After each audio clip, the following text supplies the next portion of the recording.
Okay, guys, here we are on page 10. I think it's page 10 in most of Algebra 1's journal.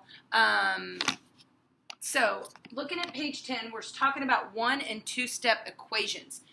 You are going to notice that I'm saying a lot of property vocabulary. So, it's very, very important for you to know the correct properties here.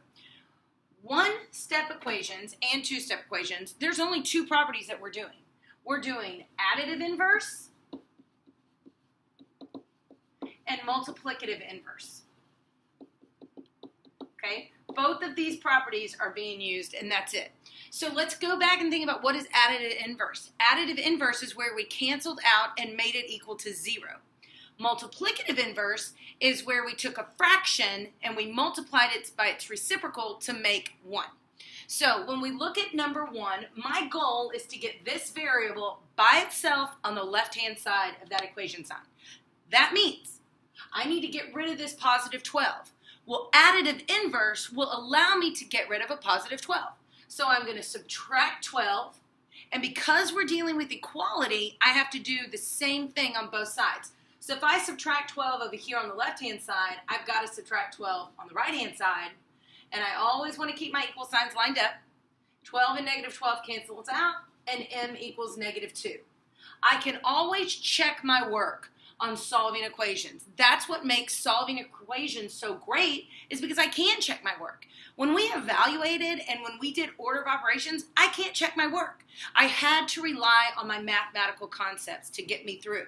But here, I can check my work and see if it's reasonable. So when I look at that, oh, I'm slipping again. Sorry, guys. Hang on. Okay, let's see if that's better. So negative 2, so I'm just going to plug back in and reevaluate where m is negative 2. So negative 2 plus 12 equals 10. Yes, that's true. So I can go on. I'm going to run through a couple of these, and you can, on your notes, pause and make sure that we're getting the same thing. So number 2, I'm going to add 9 on both sides to get my variable by itself, additive inverse, and here I get 7 equals g. I do not want you to have 7 equals g. I want g on the left-hand side. So what property is that? The symmetric property. So now I'm going to say g equals 7, and I'm going to box my answer of g equals 7. And I did that by using the symmetric property.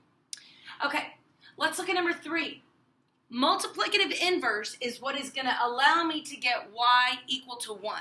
Now, I know you guys have done this before, and we divide by negative 7. And that's true.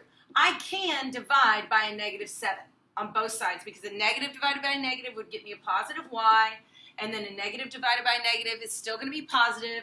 7 goes into 9 one whole time with 2 left over, and 7 goes into 21 3 times. So I'm still getting y equals 13, and that's true. That's legit. Let's look at it using the multiplicative inverse. If you have negative 7y equals negative 91, what is the inverse of negative 7? It is negative 1 over 7. Remember, we're flipping the reciprocal. So negative 7 is really over 1, and if I flip that reciprocal, that makes it the multiplicative inverse. So when I multiply both sides by negative 1/7, that cancels out to y. Negative times a negative, and 91 divided by 7 is 13. So I'm not telling you that you have to do it like this. I just want you to see that using that multiplicative inverse for fractions is going to be easier down the road. So number 4, I'm just going to do this for your notes. I'm going to multiply, because this is really 1 over 9, so the multiplicative inverse is 9 over 1. I'm going to multiply both sides by 9. My 9's cancel out, and I'm left with a equals negative 36. And of course, you can always check your answer. Negative 36 divided by 9 equals negative 4. Now, I know that you guys have done 1-step equations before. So that was just a refresher, but I want you using the vocabulary of your properties. Okay? So when we talk in class, I want you to know what I'm referring to.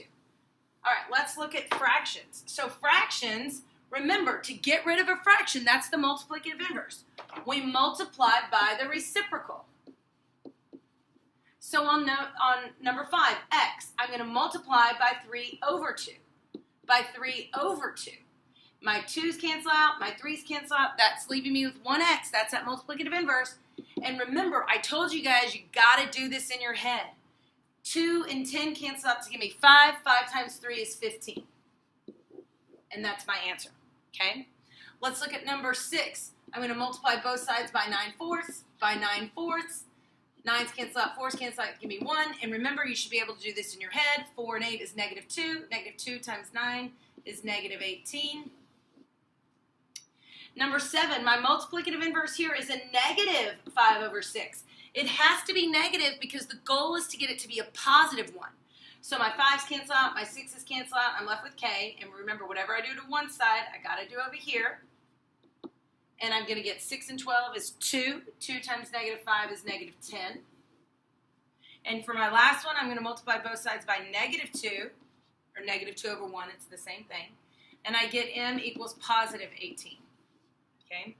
So that's using that multiplicative inverse. And now let's go to two-step equations. So two-step equations, what we want to do is we want to get rid of our constant term first, which means I want my variable to be on the left-hand side. That's my goal. So I've got to get my variable term, vocabulary word here, variable term. I need to get my variable term by itself first. So here, if I need to get my variable term first by itself, I need to get rid of this +8. And how do we get rid of a +8? Subtracting 8. That's that additive inverse. So now I have 6x equals 42. And then to get x by itself, I divide both sides by 6. And I get x equals 7. And 7 is my final answer. I'm going to do these. Let's see if we get the same. So you can pause it and do it. And I'll just go ahead and do them up here. So I get 2n equals 16, divide both sides by 2, and n equals 8. And again, I can always check my answer by plugging back in 8 for n. 8 times 2 is 16. 16 minus 5 is 11. It checks out. Number 11, I'm going to subtract 9, and I get 4 equals -4k. I'm going to divide both sides by -4, and I get 1 equals k. But that's not how I want it turned in. Give me the symmetric property. K equals 1 and box my answer. Number 12, I'm going to subtract 7 on both sides to get rid of my constant term, additive inverse, and I'm left with -3y equals 27. Divide both sides by -3 and y equals -9. And of course, I can check my answer real quick. -7 and -3 is 27. 27 and 7 is 34, so it checks out. All right, let's do some ones with the fractions in them. All right, so let's take a look at number 13. My goal is still to get the variable term by itself. Even if it's a fraction, that coefficient is still a rational number. Big vocab word. So I'm going to add 7 on both sides. I get x over 2 equals 16. And notice my equal sign is always lined up. I'm always working in a straight line. And here I'm going to multiply by 2. And I get x equals 32.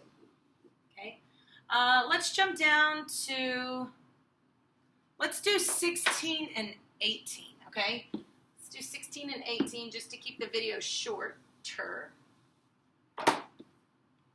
So 16 and 18, I'm going to subtract 1 on both sides first. Here's my equal sign. I want to make sure I keep it lined up. I'm left with -1/3 m equals -8 because a -7 and a -1 is a -8. I'm going to multiply both sides by -3. That's my multiplicative inverse, and -3. So I get m equals +24. And that's my answer.